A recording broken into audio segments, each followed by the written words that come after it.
I have a problem with Save the Honeybees. Right now, it's National Pollinators Week, and many organizations, news sources, and even celebrities are supporting the message of Save the Honeybees. You may hear it as Save the Bees, but in reality, it's Save the Honeybees. And this is completely understandable. Honeybees contribute nearly $20 billion of economic activity to the US every year by pollinating crops and, of course, by providing honey. But let me tell you why Save the Honeybees, although often said with the best of intentions, is misguided and may actually be harming conservation of pollinating species. Whenever someone says save the honeybees, they're typically referring to Apis mellifera, the western hummingbee. This is a species native to Eurasia that has been widely domesticated and used around the globe to pollinate crops. However, this is only one of the some 20,000 known bee species globally. When we say save the honeybees, do we actually need to save them? Because they are by no means a threatened species. As of 2019, there are some 2 trillion honeybees around the globe distributed amongst 91 million hives. I would hardly venture to guess that these are in threat of going extinct. And in fact, there is no decline of honeybees if you look at global populations. They have actually been increasing since the 1960s. This would be like saying save the cows because cows are a threatened species. That just simply is not the case. And this extraordinarily high number is in direct contrast to the some estimated 1,000 species of bees just in North America that are in increasing danger of going extinct. In fact, of the populations that we actually have enough data to track their populations, half of them are on the decline. And this should come as no surprise. Habitat loss, climate change, increasing use of pesticides, urbanization, and more anthropogenic effects are causing the decline of native bee species all over the globe.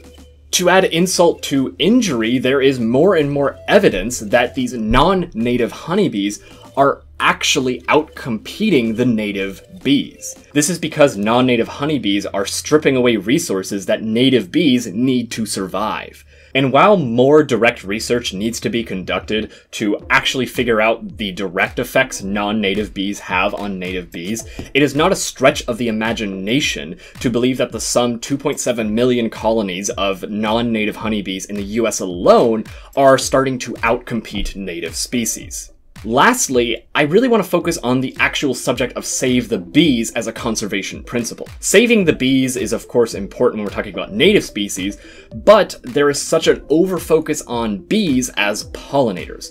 You may see the headlines that bees pollinate 80% of plants. That is a misleading headline. If you actually dig into it a bit more, you'll see that they pollinate 80% of domesticated crops.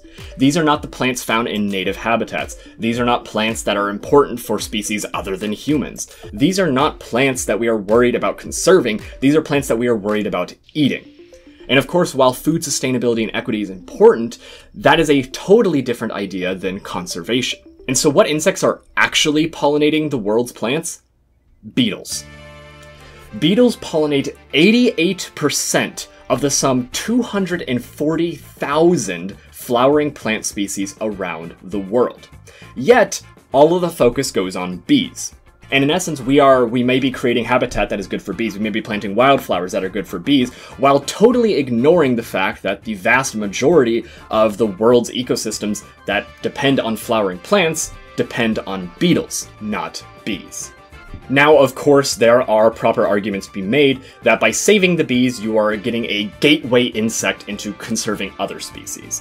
There's, of course, the issue of food sustainability. However, I would much rather us tackle food waste and actually doing sustainable agriculture instead of saving the bees and further promoting a unsustainable agricultural system.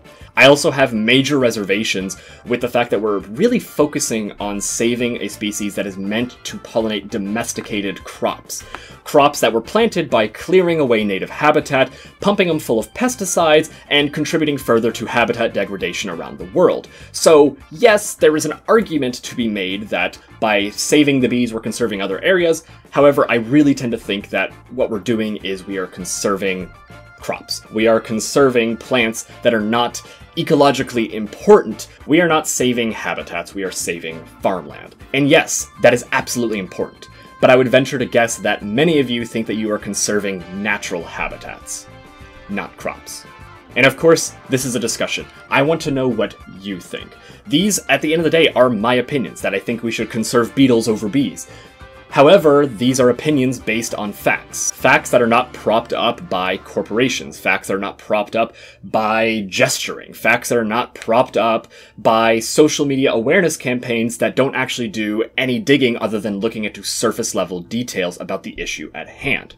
So, let me know what you think. And if you have a conservation idea, if you have a scientific topic, if you have something that you want to see me cover, let me know down in the comments. Have a good day.